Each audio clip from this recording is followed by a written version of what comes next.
A few years ago, I moved to a new city. Whenever I go to a new city, one of the things I like to do is to check out the local night spots. Not to try and meet anybody. I find that these places are good places to people watch, to kind of feel the energy of a place, to kind of recalibrate my brain to be able to see the organic nature of things. So I was in this bar, kind of leaning up with my back against the bar, just kind of watching people. I wasn't intending on meeting anybody. I wasn't even intending on talking to anybody. I just wanted to get a feel for the place, the flow of the energy, to minimize my conscious mind as much as possible and soak up as much unconsciously as I could.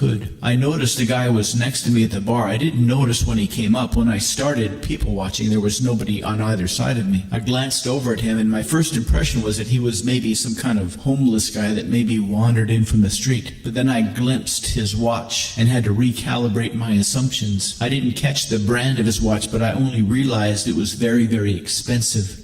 The guy went from being a homeless to being so rich that he didn't care how he looked.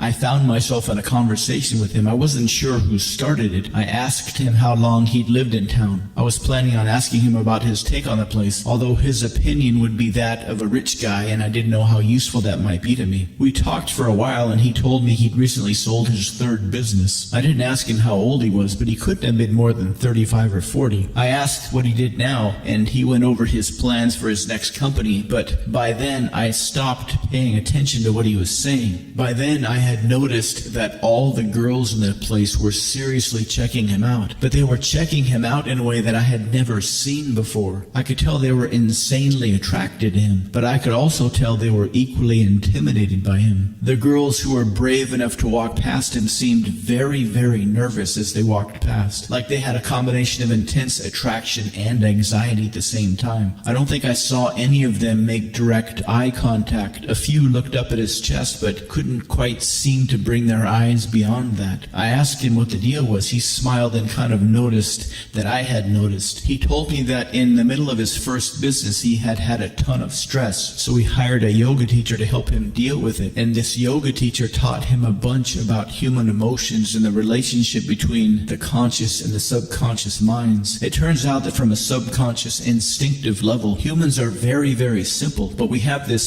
strange trait of needing to think we have a logical reason for doing things. But according to neurologists who study things like the role of consciousness in human decision-making, understand that the conscious mind only becomes aware of decisions after they are made by our instinctive subconscious mind. Not only that, but we have to believe that we have a logical reason for doing whatever we just did. The problem comes when we believe this logical, after-the-fact reason is the real reason. This is where all confusion, anxiety, and social fear come from. The trick is to get down below this level and resonate with your subconscious, to think and feel on this true emotional level. And his yoga instructor taught him to communicate from this level. He quickly learned that when you communicate from this level, you will create a strong combination. One is people will be incredibly attracted to you on a deep subconscious level. Girls will want to sleep with you.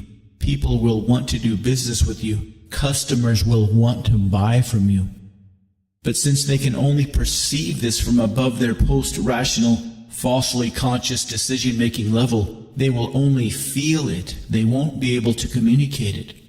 If you give them an opportunity, they will take it. But if you are just radiating from this level, but don't give them any indication of what you want, they won't know what to do. They will feel insanely attracted on one level, but almost terrified on another level.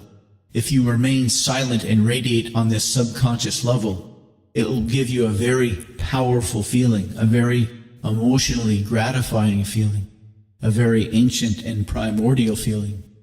I wanted to talk to him. I wanted to ask him who this yoga teacher was, but part of me just wanted to continue to lean up against the bar, to watch these girls walk by, so attracted yet so intimidated. I ended up just hanging out like that for another half hour or so, just listening to this guy talk, but not really sure, not really caring what he was saying.